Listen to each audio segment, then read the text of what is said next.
88.5 JFM, good morning. Hey, it's Mike Weaver from Big Daddy Weave. I was trying to reach Steven. Yep, that's me. Thanks for calling in, Mike. How you doing, man? How's it going, man? It's going Your good. voice here, dude. Awesome.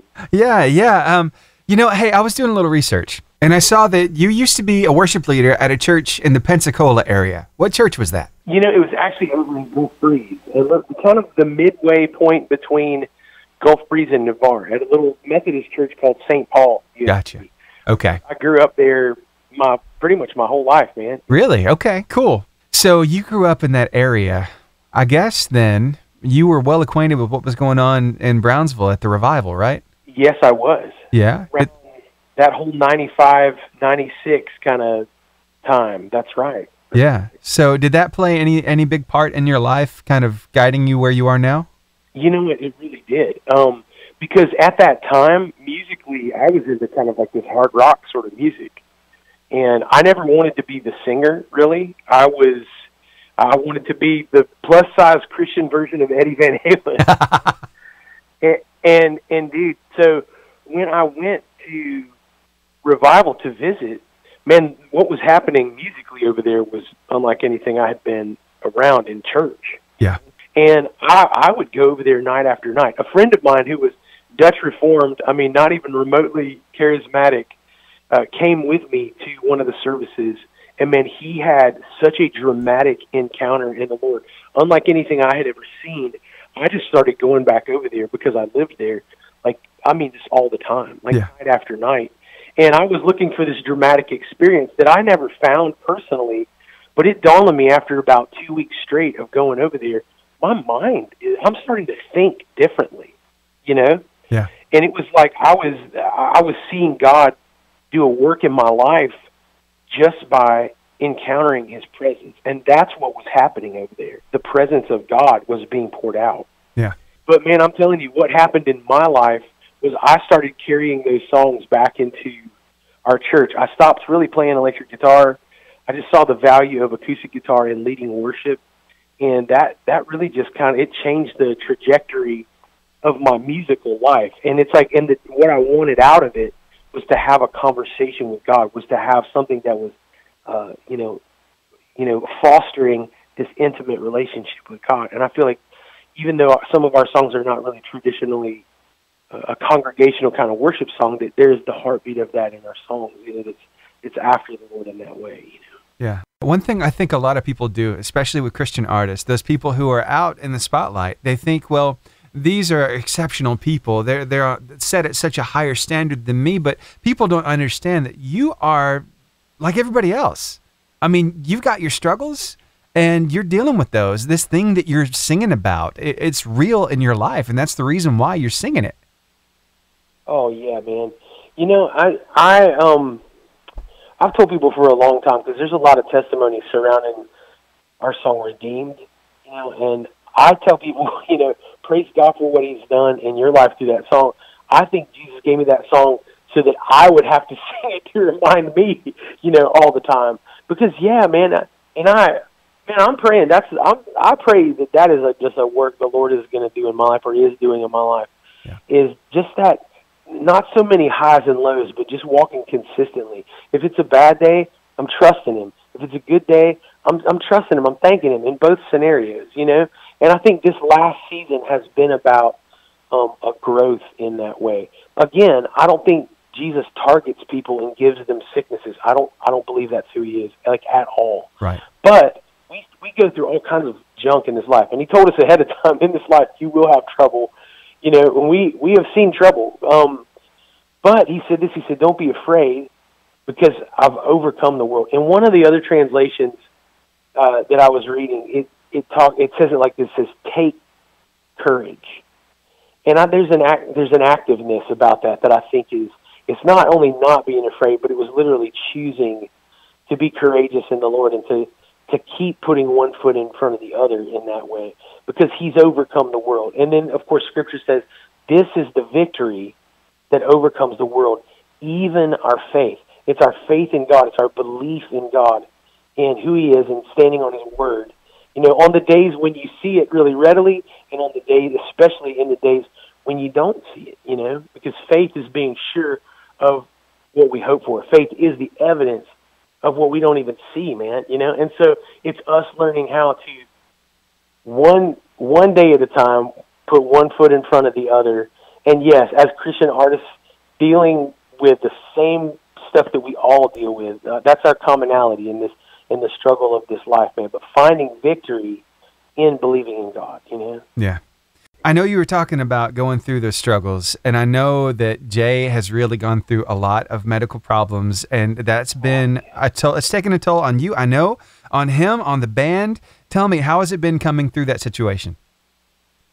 Man, I'll tell you, it really has been such a crazy thing, because my brother is such a person of faith, and man, I'm telling you, at the shows, like for about 7 years straight, man, we just saw the Lord move in a way I hadn't seen since we had been at Revival, you know, and it didn't look exactly the same way, but we're just kind of praying for people at the end of the night, and gosh, there are just literally hours and hours of testimonies of what the Lord has done.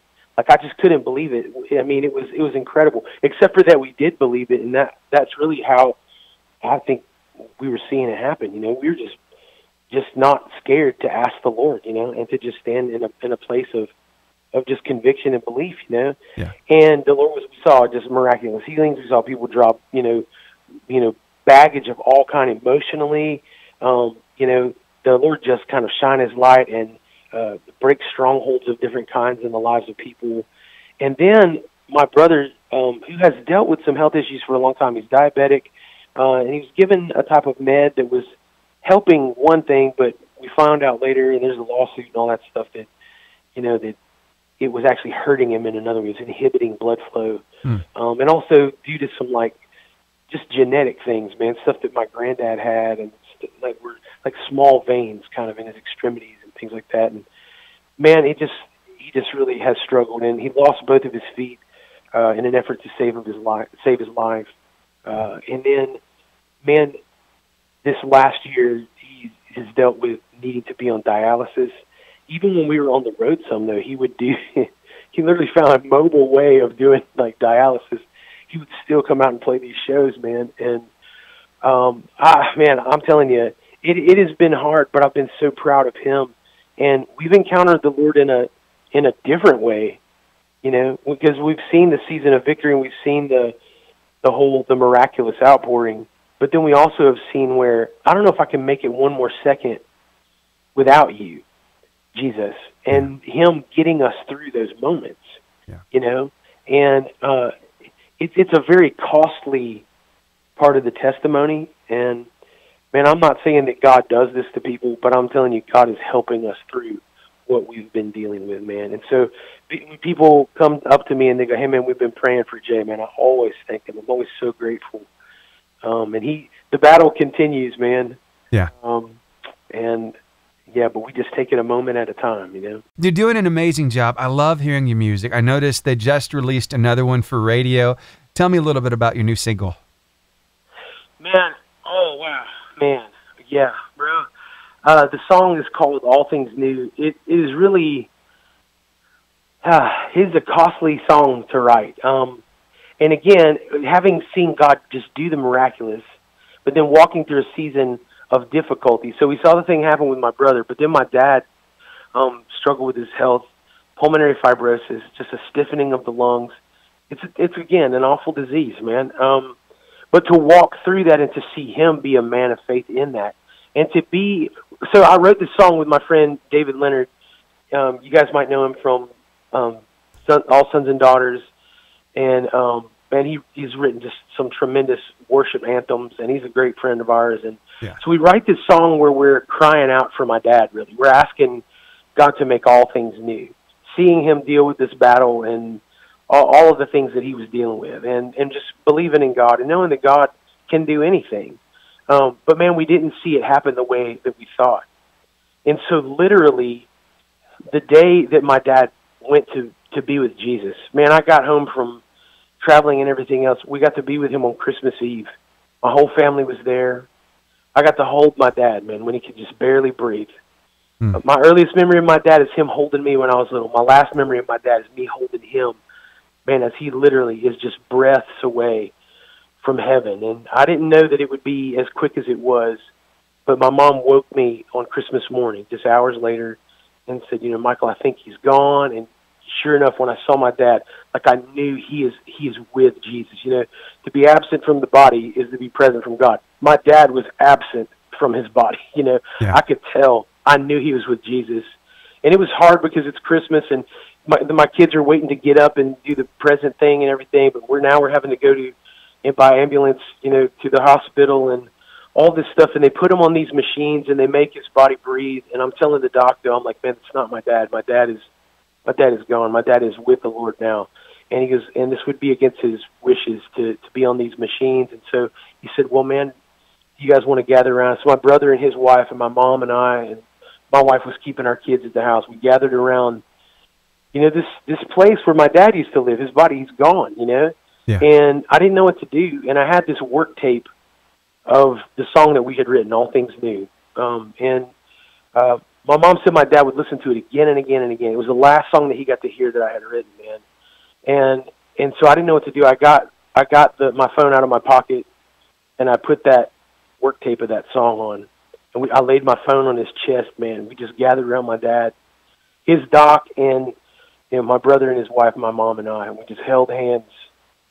And that song took on a whole new meaning. It was no longer a request for his healing. We knew that he was walking in the completion of his healing then, that he was seeing things that we longed to see. And my brother looked up at me. Oh, man. And he goes, Christmas morning, Dad knows the color of Jesus' eyes. And in my heart, Stephen, man, my heart wants that really bad. And after the stuff that we have been through, some of these times that have been really hard, I got to tell you, heaven seems very near to me, and we realize in all of the beauty of this world, because I see God in all of his creation and all of his wonder, and I see him in the faces of people that he made and that he loves so much that he would bleed for. I also realize there is a reality that is beyond my scope of even knowing about, but my spirit, man, and my heart knows and longs for this place, heaven, where I will see him, man, not only with the eyes of my heart, I will see him with my eyes. I will see Jesus. And my dad is there right now. And so whatever the situation is, and you translate that into this time of pandemic and, gosh, even the crazy weather things, all the things that are going on, I mean, the earth is crying out. The earth groans. The whole world knows that we need redemption, that we need all things new, and he's the God who makes all things new. At our breakfast this morning with my kids, we were in Revelation and talked about that, he makes all things new. And that's where that song came from, and it took on a whole new meaning since my dad went to heaven. But I sing that message over this season in our world and in the life of the church too. That we would be people who would be crying out for the new and would be willing to receive the new, and that's this song, man. That's this song. Wow, that's amazing. So tell us, what can we expect on Sunday when you are at the church at Wills Creek in Gadsden, sir? Dude, you can see me smiling my head off, dude, because we're gonna get to play, and there's gonna be people there, hopefully, and that's sort of the point of this, is to get the word out and to invite people. The church at Wills Creek this Sunday, February 28th, at 7 p.m. We actually also have a great friend of ours, Cade Thompson. If you guys have heard his song Every Step of the Way, and he had another single called Provider, I think, before that. And man, we love this kid, and we're excited to spend some time on the road, finally getting to go and to play and to sing and to minister and all of those things again, man. And so we're going to sing the songs that folks know from Christian radio, and then we're going to try out some new stuff, and then we're also just going to just worship some, man, and just get to have that time together in his presence and being the body of Jesus, and we've been so broke apart. This show is still socially distanced, we try to spread out and everything. It's at a reduced capacity because of that, so that's another reason why it'd be great to get tickets quick if you can. Yes. And all of that info is on our website, BigDaddyWeave.com, and we'd love for you to check it out and come out to the show, man, and have a night of worship and just us reminding each other who who we are in Jesus and how great He is. And that makes that all true, yeah. Yeah, well, we can't not wait for it. We cannot wait to come and see you in person. Finally, it's like concerts are back. Thank you so much for making yourself available to us here on the Lifeline Morning Show. And, man, it's really been a blast talking with you. Man, I love it, bro. Thank you so much for having me on, man. Yes, sir. All right, well, you have a wonderful day. Hey, bless you, buddy.